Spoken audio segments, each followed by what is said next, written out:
The coaching in the league is getting younger. There's been a trend of like 30 somethings getting jobs and being successful right away. Belichick's been bad for 6 years and he's 72. Greetings and salutations, and welcome to the Odd Coaches Podcast. I am your host, Dr. Keith Adams, and with us today on this Top Shelf Tuesday edition, talking about the NFL, team leader extraordinaire, Mike King. Mike, how you doing, man? Draft's coming up soon. Yes, it is. Yes, it is. My captain for life, Will Cotton. Will, what's going on, man? Draft is coming up. How you feeling? I need to be on vacation with Caleb Williams. All right. So segment one, we're going to take a deep dive into Bill Belichick, and I'm fond of saying it rarely ends well. Segment two, we're going to do a draft preview with a twist by reviewing the 2019 draft as we talk about talent evaluation. And in segment three, the NFL is bringing back players who did things strictly for entertainment purposes only, and I have my lead consultant for those things. So let's get to it.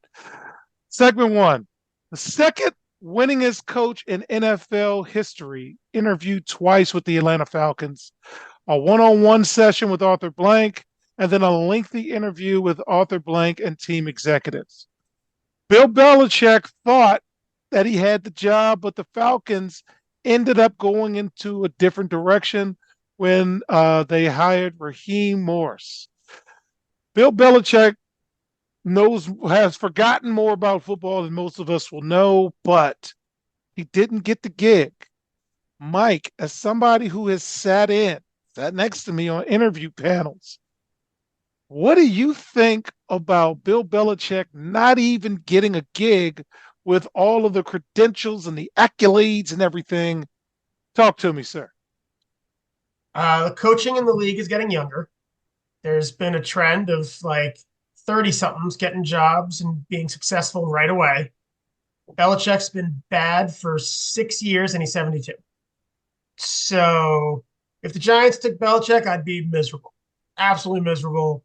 He's 72 years old and he hasn't been good without Brady. I don't think Brady made him.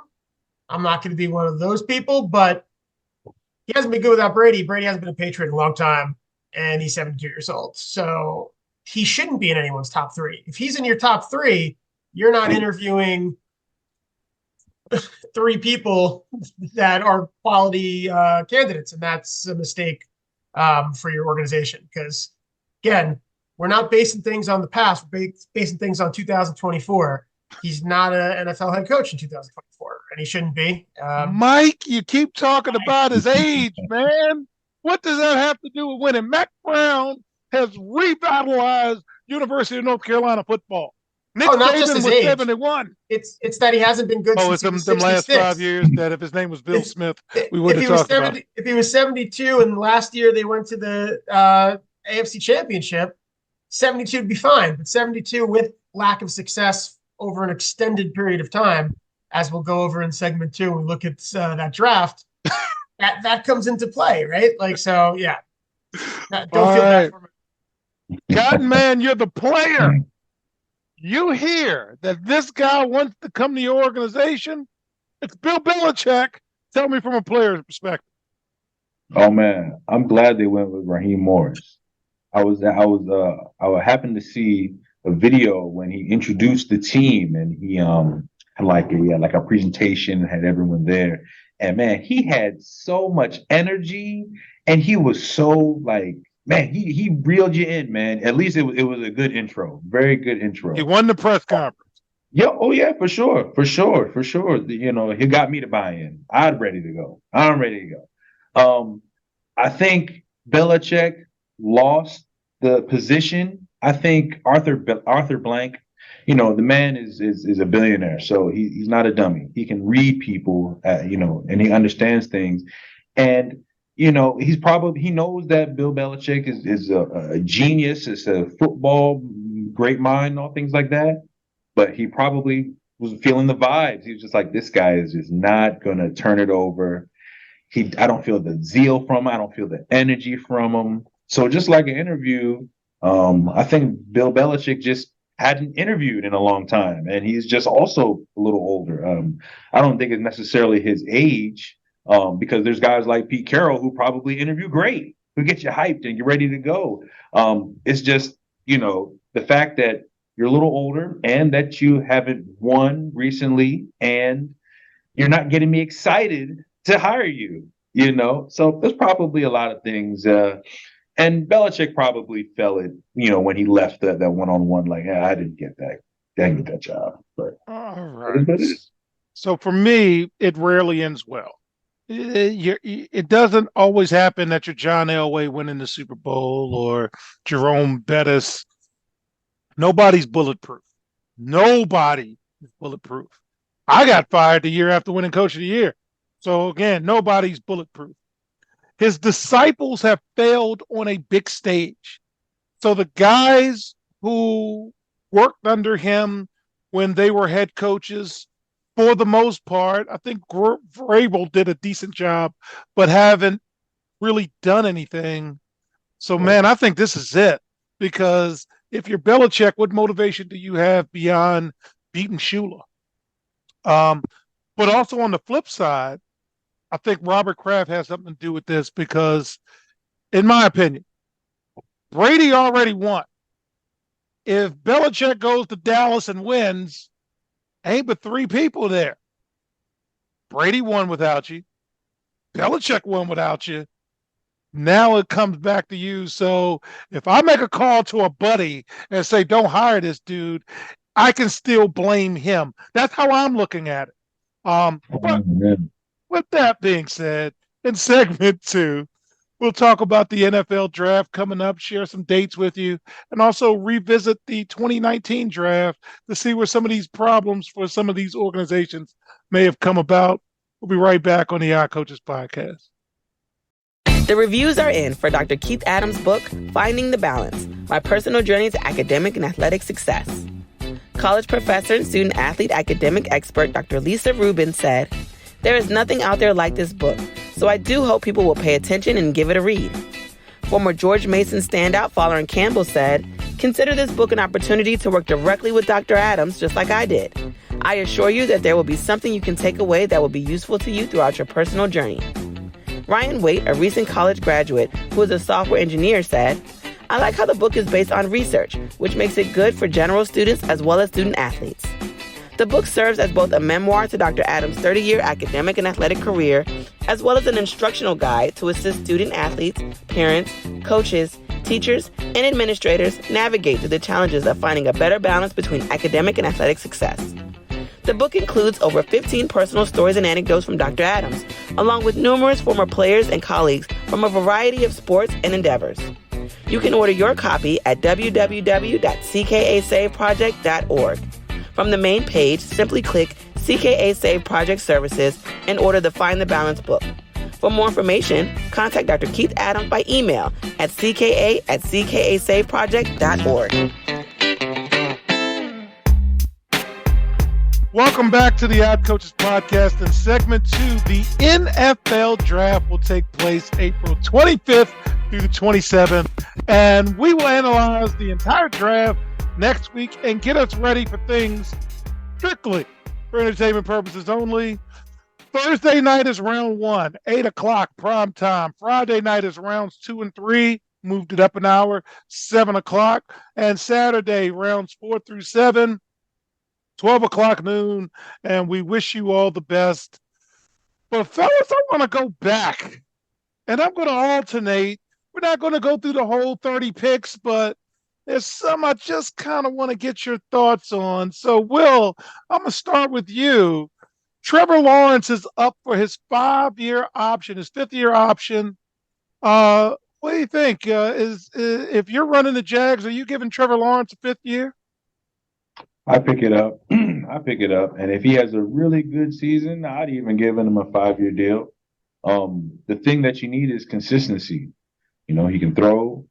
He's had some, bad luck with injuries, especially towards the end, towards the playoffs and things like that. But, I still think he's a good quarterback. And if you keep putting weapons around him, you can at least make it to the playoff. Okay. All right. Mike, I'm going to let you be the Jets, and they pick Zach Wilson with the number 2 pick. I don't even know where he is now. Where is he? Still on the Jets. Oh, he's still in the Jets. Okay. They can't get rid of him. So what are you thinking about that if you're the Jets, man? I'll say this in the Jets' defense, none of the other quarterbacks were good. So they were taking quarterback no matter what. This pick was destined to be bad. So Okay. Will, the number 3 pick was Trey Lance, and now he is with the Cowboys. I don't think the Cowboys are going to pick up his 5th-year option. What are you thinking about Trey Lance? Just like Bigfoot, I ain't seen nothing to see to even sign that option. But he'll be back in the league. I just think they're just gonna not pick up that contract, wait it out, and then he'll get a mid-level contract and start from there. I think he has the talent, allegedly. But we'll see. Speaking of alleged talent, Mike, with the 11th pick, Justin Fields was selected. He is now on the Steelers. I don't think they're going to pick up the 5th-year option. What do you think about that? when I see this 11th pick, I just see that the Giants, this trade set them back these 5 years because they could have had Micah Parsons. Instead, they trade the 11th pick to 20 to the Bears, get the Bears pick the next year. Both picks they took were terrible, Tony and Neal, and Micah Parsons was right there. But for Fields, the Steelers are always good. They always have winning records. So if he gets on the field, this will turn around his career turnaround because he'll have a winning record because that's what they do. And it's a better franchise. So he'll have more of a shot to show what he can do if he gets on the field. Okay, Will, man in question, Micah Parsons went 12 to the Cowboys. What are you thinking? Do we pick that up or did we already pick it up? They better. They better. He's good. He's definitely top 5 DN in the NFL. You can't just, he loves to play, and he's very versatile. But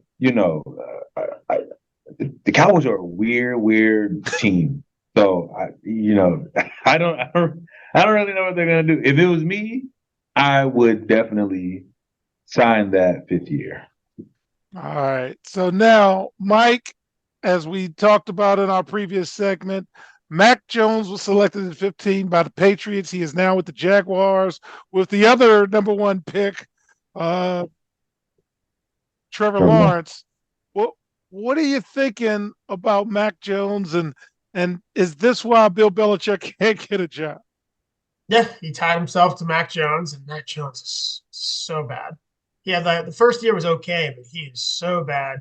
I watched the Patriots a decent amount this year because I needed them to win so the Giants draft pick would be better.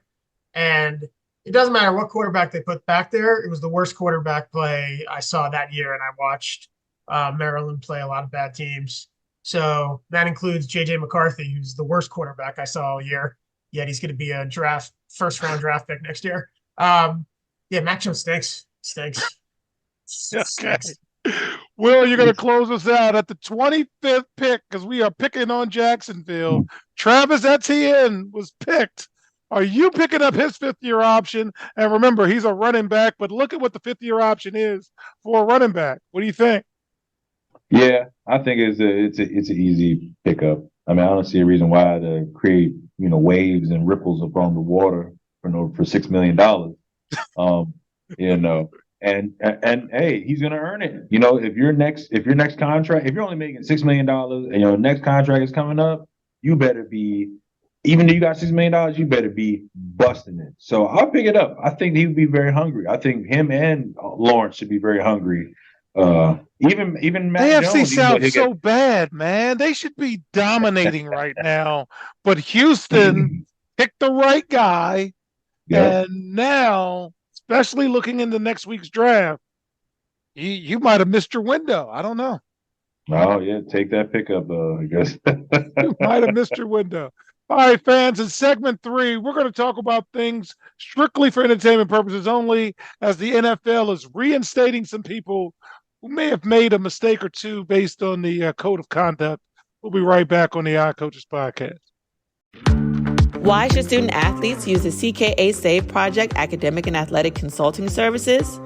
Over the past 15 to 20 years, colleges, universities, professional sports teams, business organizations, and others have increased their use of consulting services to improve their decision-making processes and results. Over the same time, the athletic and academic landscape has changed for high school and college student athletes as the NCAA has raised initial academic eligibility requirements for student athletes while decreasing the number of transfer restrictions. Former college student athletes have noted that they were academic and athletically unprepared for the rigors of college. Let the CKA SAVE Project's close to 30 years of academic and athletic experience help guide student athletes to increase success as we work to help student athletes achieve the goal of obtaining a college degree.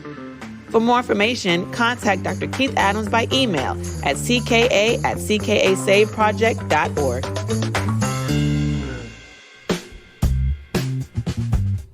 Welcome back to the Odd Coaches podcast in segment 3. The NFL has reinstated 5 players who were suspended for the 2023 season for violating the NFL's gambling policy. Washington Commanders defensive end Shaka Toney and 4 free agents, defensive end Rashad Berry, wide receiver Quintez Cephas, safety CJ Moore, and defensive end Demetrius Taylor were all reinstated.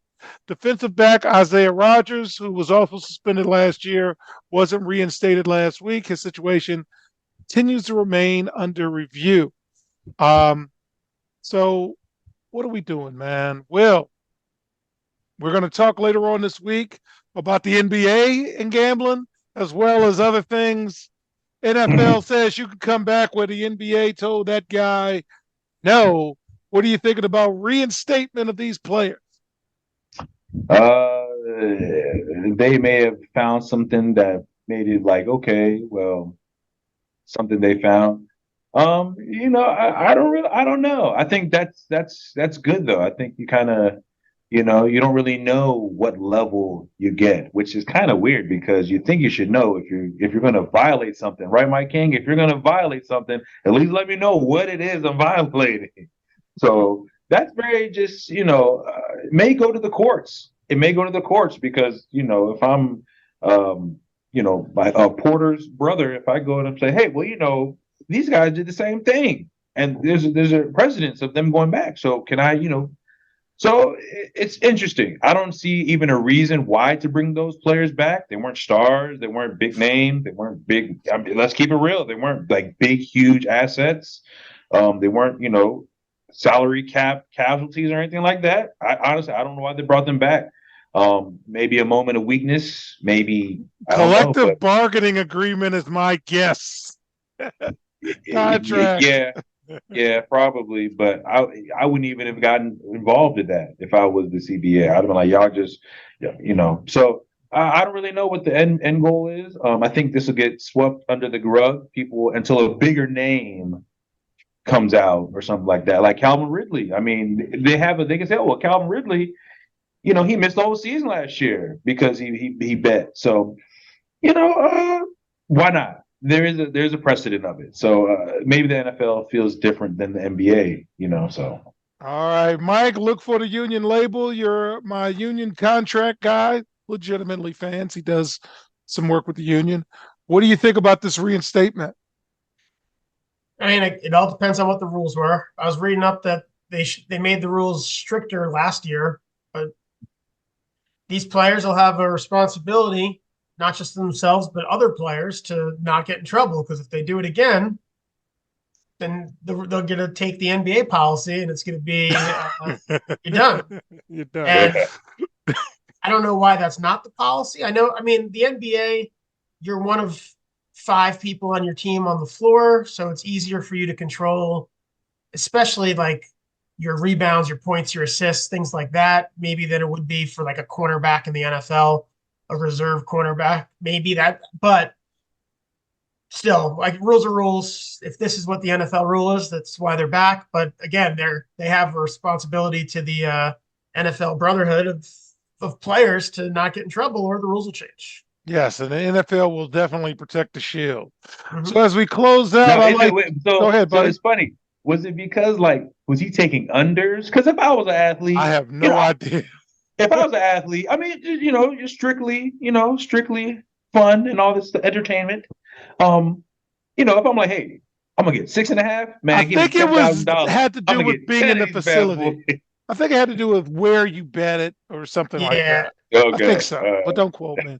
All right, so to close out, fans, I'm allowing my panelists, and I'll do it myself with the NFL draft coming up this week. Is there a player or two you're kind of looking to see where they go? Will, I'm going to start with you. Is there a player or two you're following that you're like, I kind of see where he's going to go? Oh man, not really. Not really. Not really. Uh, yeah, it's not really. That's okay. Mike, is there a player or two you're looking forward to seeing kind of where they fall? So I want a wide receiver. So selfishly, I'm looking at Neighbors and Marvin Harrison Jr. I'm also looking at JJ McCarthy because if the Giants draft him, I'm done. I think I'm taking a No, couple you're of years not. off You're the just NFL. complaining. I'll wait until they get the next quarterback. I saw him live. He was the 28th best player on the team. He was a bum. Maryland should have won the game. The Big Ten helped because they wanted to get a champion. And JJ McCarthy was awful in that. He was awful in that game. And Maryland's defense wasn't great like that last year. They're good. He was awful. So selfishly, I'm watching him because if he ends up wearing a Giants jersey, even more so than Daniel Jones when they drafted him, I will be in tears. All right. We need Mike's pettiness. I love it. So for me, there's a couple of guys. I want to see if Jaden Daniels actually goes to the Commanders because the Commanders, it appears, have not done business the right way in terms of making the number 2 pick feel like he's a number 1 pick. They brought in a lot of quarterbacks. They've had a lot of conversations, and they're trying to do the smoke and mirror thing, and that's cool. Do whatever. But this is a different kid you're dealing with these days, and they remember everything. They remember slights from like some, 7-on-7 tournament from 5 years ago. So I'm curious about that. 2, I'm curious about Spencer Rattler. So Caleb was Spencer's backup, and Spencer was supposed to be this dude. I'm supposed to be there. What about me? What about Raven? To quote old ECW. So I'm kind of saying, man, is this guy going to be a second round draft pick? That means day 2. Is he going to be? I don't know. So those are the 2 for those reasons that I'm kind of thinking, I wonder. But with that, on behalf of our Cavalcade of Stars, I'm Dr. Keith Adams saying thank you for listening and or watching the Eye Coaches podcast, and we will see you on the sidelines. Till next time, take care. The Eye Coaches podcast is sponsored by the CKA Save Project. The CKA Save Project is an industry leader in providing student-athlete academic and athletic support. From assessing student-athletes' academic and athletic skills, to measuring and monitoring student-athlete academic progress, to improving student-athlete time management and organizational skills, the CKA Save Project provides wraparound services for student-athletes from middle school through college. For more information, visit us on the web at www.ckasaveproject.org or schedule a free consultation with Dr. Keith Adams by emailing cka@ckasaveproject.org. We hope you enjoyed today's show. The Odd Coaches podcast drops new episodes every Tuesday through Friday on most weeks. Make sure you subscribe to the Odd Coaches podcast on Apple Music, iHeartRadio, Podbean, Spotify, and YouTube. Follow the Odd Coaches podcast on Twitter and Instagram at Odd Coaches. Follow Dr. Adams on Twitter and Instagram at CKA Save Project. In addition, follow Coach Mike Francis on Twitter and Instagram at Coach Franchise, spelled Coach FRANCHIZE. For more information about the CKA Save Project, please visit them on the web at www.ckasaveproject.org. See you next time on the Odd Coaches podcast.